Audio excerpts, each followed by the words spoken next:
Welcome to Rooted Grace.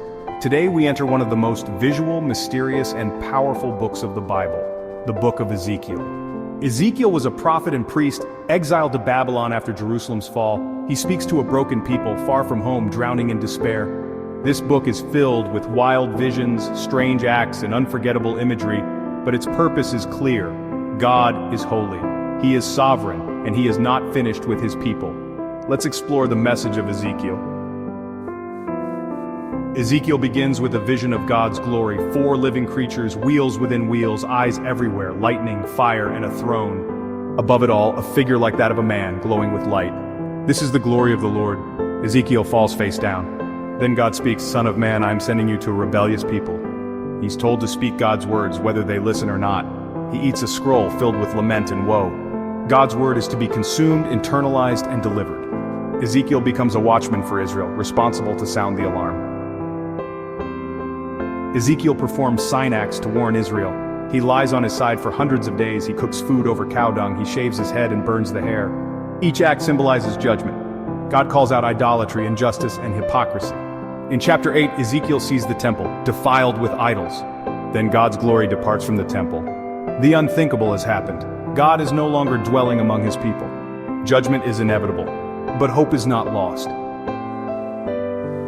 God turns his words to Israel's neighbors, Ammon, Moab, Edom, Philistia, Tyre, Sidon, and Egypt.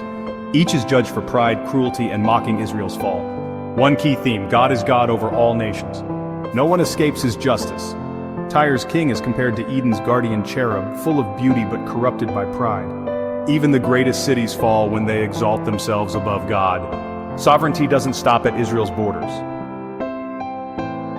God reaffirms Ezekiel's role, saying, "If the watchman sees the sword coming and does not blow the trumpet, I will hold him accountable.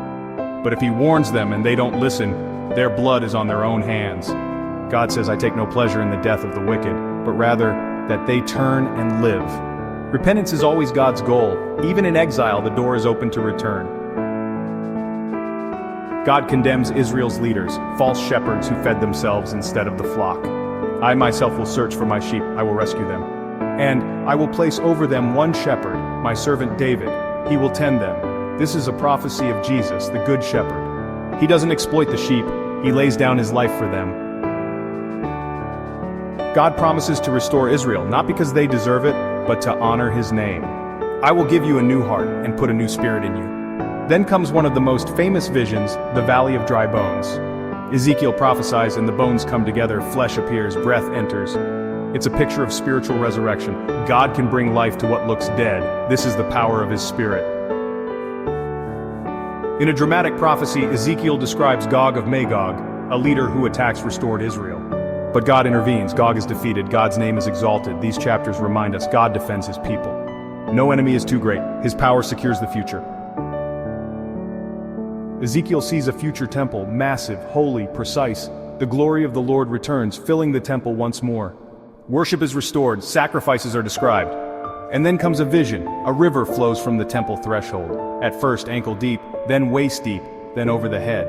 It flows into the Dead Sea, making it fresh and full of life. Trees grow on both sides, leaves for healing, fruit for food.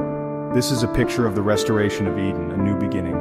The book ends with a new name for the city. The Lord is there. God's presence is the promise. That's where history is headed. Ezekiel teaches us God's holiness demands repentance. His glory departs, but it also returns.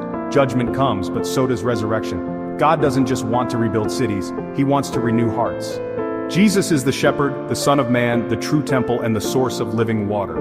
He fulfills every promise and brings God's presence to dwell in us. Thank you for joining us for Ezekiel. Subscribe, share, and return for Daniel. Where kingdoms rise, lions roar, and the faithful stand firm. Stay rooted, stay faithful, and stay in